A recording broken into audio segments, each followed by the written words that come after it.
and we're going to be running through all the changes that have hit Summoner's Rift for patch 10.5. We're also going to provide you guys a tier list with all 5 roles, and as always, we're going to give you the best champions to play. Keep in mind, however, this is a fresh patch, and our tier lists are purely predictions. They are subject to change, and we'll definitely keep you guys updated in our mid-patch update next week.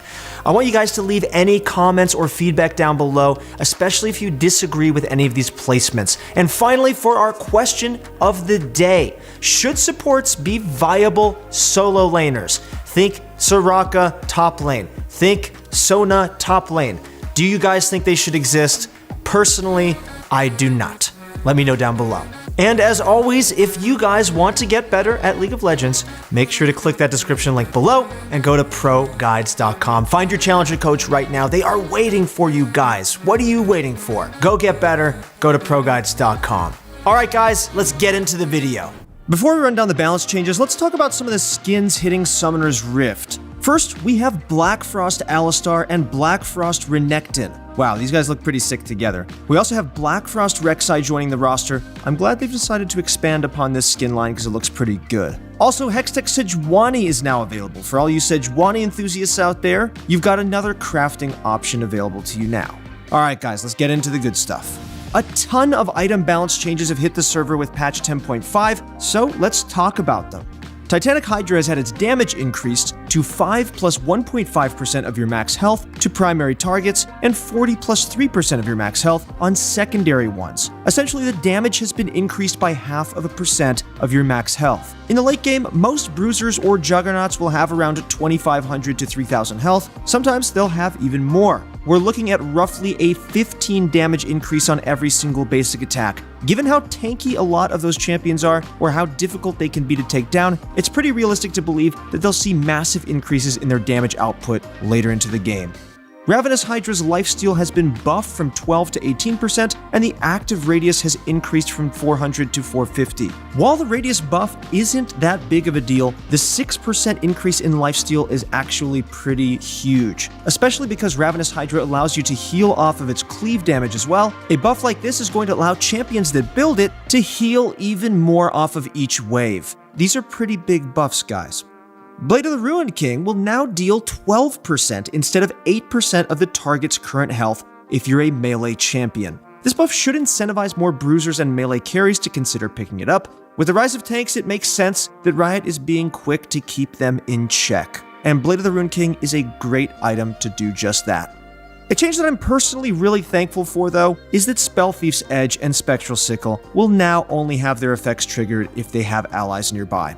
This should finally put an end to those solo laners building it, refusing to interact with their lane opponent in a healthy way, and yet coming out stronger than their enemies. This was a problem for me in the top lane. I know it was a problem for a lot of you guys there as well.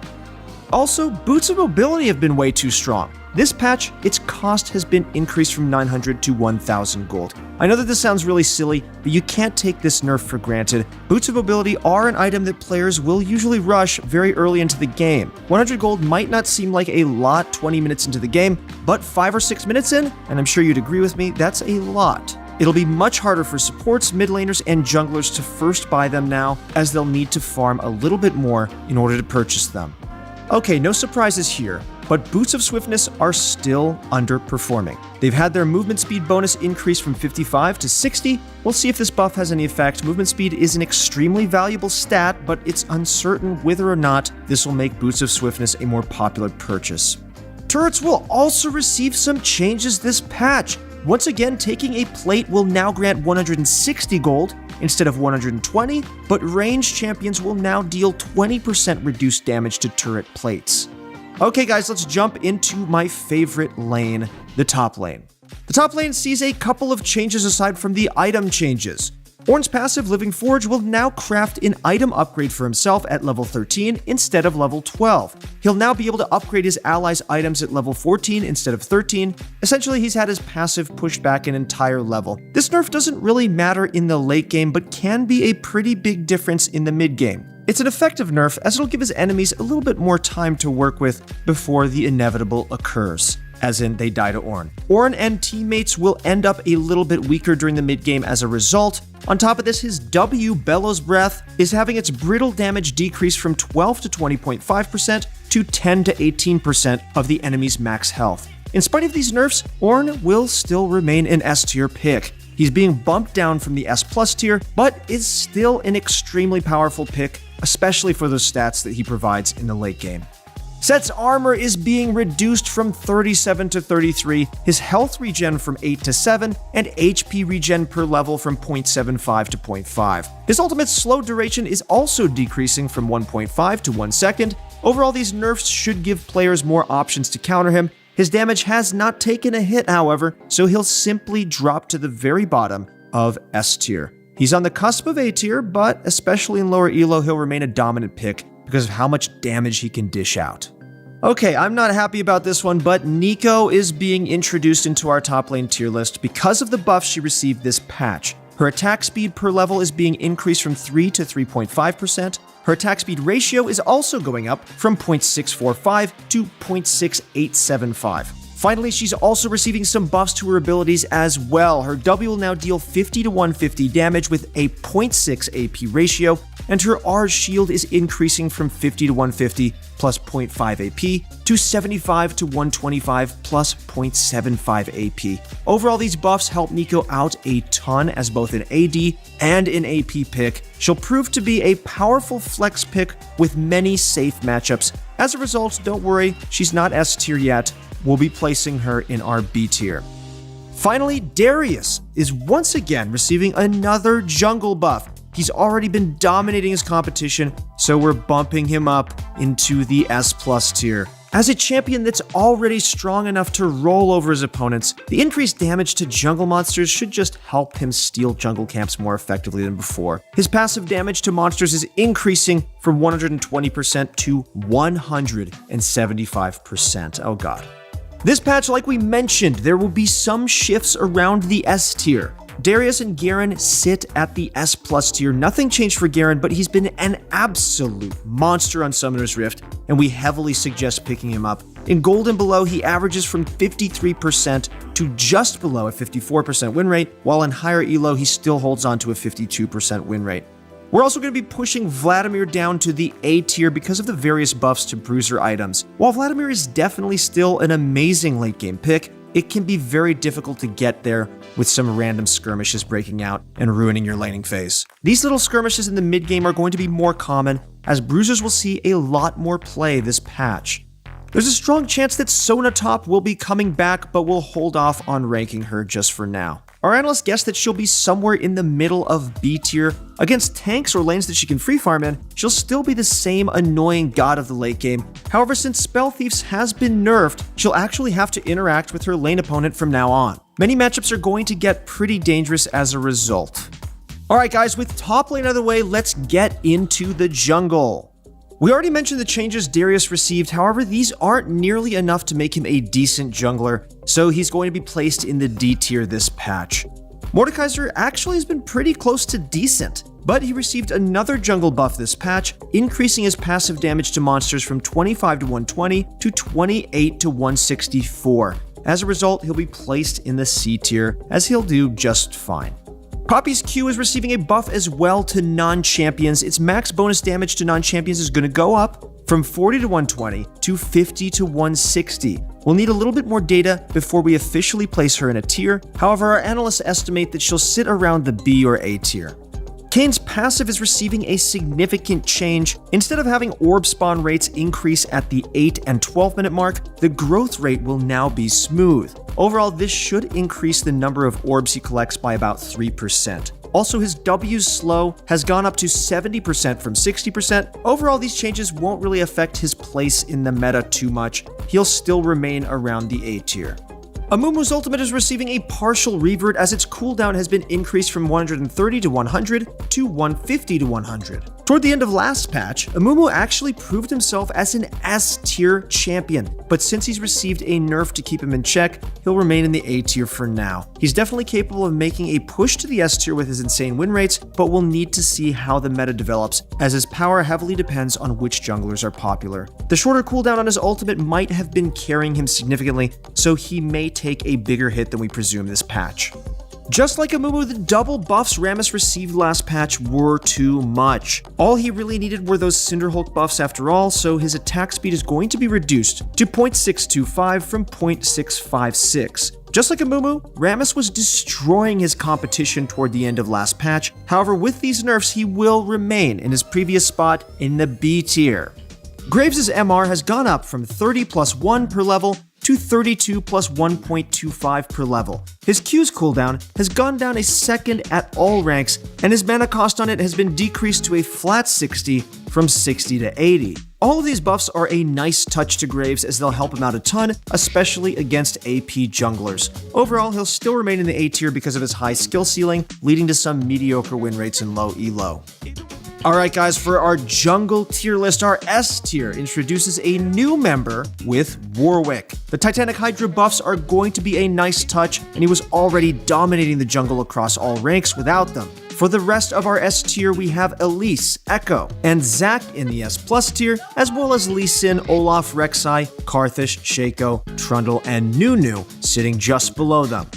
Jarvan is actually still a solid pick, but we're going to be placing him in the A tier because he performs just a little bit worse than the S tier picks. He's still a reliable, powerful champion, however, don't be discouraged if you've been finding success with him. Zed and Gnar have been placed in our D tier. Their win rates across every bracket show that they just can't compete with traditional junglers. However, there's a new jungle Zed build that's gaining traction. Make sure to subscribe, as we'll keep you guys updated on that build a little bit later into the week, as we need a little bit more time to let the meta develop on patch 10.5. Alright, that's it for the jungle. Now let's head into the mid lane. The mid lane has had a few changes this patch. First off, Lissandra is having her Q's ratio increase from 0.7 to 0.8. These buffs aren't enough to push her up a tier, and Lissandra will remain in the B tier. However, buffs are still buffs, and Lissandra is now on the cusp of making a push into the A tier. Just one more buff, no matter how small, will likely be enough for her to once again become a very powerful pick. Like we mentioned earlier, Neeko received some buffs this patch. Her AP builds also benefit from them, so she'll jump to the top of our B tier because of her immense crowd control. Neeko can heavily affect games with it, so these buffs should put Neeko in a pretty great spot to carry her games. The nerfs Ornn received this patch are going to hurt him a lot in the mid lane. By picking Ornn mid, you already sacrifice quite a bit in exchange for late game scaling. The fact that this scaling has been pushed back makes it much riskier to lock in Ornn mid, so he'll be moving down to the B tier. Our S tier remains unchanged. We have Fizz, Diana, and Qiyana in the S plus tier because of their insane burst damage, mobility, and roams. In the S tier, we have Kassadin, Katarina, Echo, Cassiopeia, Vladimir, Talon, Zed, and Yasuo. They all deal insane amounts of damage, either bursting down their carries or 1v9ing fights. Cassiopeia and Vladimir remain as the most prominent mages in the mid lane because of how hard they can carry team fights. The amount of damage they can output is just nuts, and they're holding their own weight, even in the current meta dominated by assassins. Okay guys, let's talk about bot lane. Guess what? The bot lane has the least amount of balance changes, but Kai'Sa received a lot of changes. Her Q's AP ratio has gone down from 0.4 to 0.25. However, she'll now shoot 12 instead of 10 missiles when it's upgraded. Also, her W's damage is being adjusted significantly. It'll now deal 30 to 130 plus 0.7 AP plus 1.3 total AD. Its base damage has gone up by 10, AP ratio increased by 0.1, and the total AD ratio decreased by 0.2. While this might be a nerf in many situations, its cooldown refund is going up from 50 to 70% as well. These changes, which are buffs, further solidify Kai'Sa's place in the S tier. Sivir is also receiving 2 buffs this patch. The first is that her Q's damage is being buffed from 35 to 115 plus 70 to 110% of her total AD to 35 to 95 plus 70 to 130% of her total AD. While it did lose base damage at rank 5, it's had its total AD ratio increased, so it'll deal more damage in practically every scenario. Her ultimate's minimum movement speed bonus has also increased from 20% flat to 20, 25, 30% based on rank. These buffs aren't enough to push her into the next tier, so Sivir will remain in the B tier. Our S+ tier sees a change in the fact that Caitlyn has dropped to the S tier. In our S+ tier, we still have Misfortune and Senna. In the S tier, we have Vayne, Ezreal, Lucian, Caitlyn, Jinx, Aphelios, and Kai'Sa. The reason Caitlyn has dropped is because of the changes to turret plating, which we mentioned earlier on. While they're more rewarding, they'll be a little bit harder to take. Caitlyn will still dominate her foes during the laning phase, but one of her biggest strengths was how reliably she could take first turret by herself. This is going to happen less often, which is why she's moved down just a little bit. Unfortunately, that's actually all we had to cover for the bot lane this patch, but we'll make sure to keep you guys updated for any changes to the meta in our mid-patch analysis video. So, as always, let's wrap it up with support. First up, Blitzcrank received a game-breaking nerf this patch. He lost, wait for it, 3 armor. So, this is not going to change anything. He's still going to lose his losing matchups a little bit harder, and the poke he takes will stick just a little bit more. But losing 3 armor alone will not change his placing. We all know why Blitzcrank is good, and it's because of that Q. Blitzcrank remains as an S+ tier this patch, and 3 armor is not going to change that.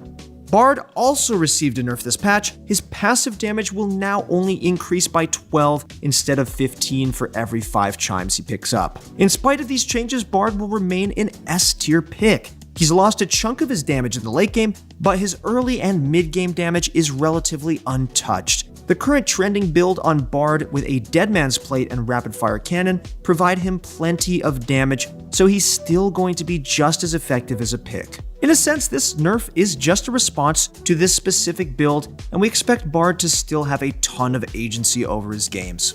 Sona's nerfs have been reverted this patch. Her base AD is returning to 49 plus 3 per level, and her E self-movement speed buff is going back up to 20%. Those hotfix nerfs that hit her on 10.4 were just too much. They practically took her out of the game, which wasn't the intention at all. Hopefully the Spellthiefs edge nerfs are enough to keep her out of the solo lanes, because if they aren't, the balance team will likely have to take another look at nerfing her once again. As a result of these buffs, Sona is moving up to the A tier. She was proving herself to be a powerful support before she got nerfed, so she definitely deserves a spot there.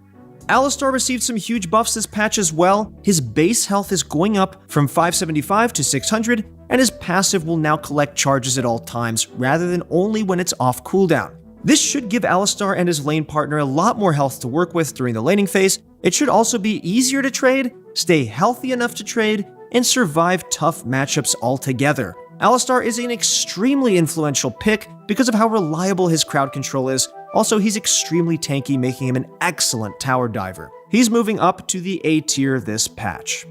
Our S+ tier and S tier remain unchanged. In our S+ tier, we have Leona, Nautilus, and Blitzcrank. In our S tier, we have Thresh, Senna, Nami, Pyke, Morgana, Lulu, and Bard. A lot of these picks provide the necessary crowd control to take over games, and in our S+ tier especially, Leona, Nautilus, and Blitzcrank can literally win games off of a single pick. They're extremely powerful laners who snowball off of a single takedown. Other picks like Senna and Nami provide a ton of mid to late game utility, while also proving to be pretty powerful adversaries during the laning phase.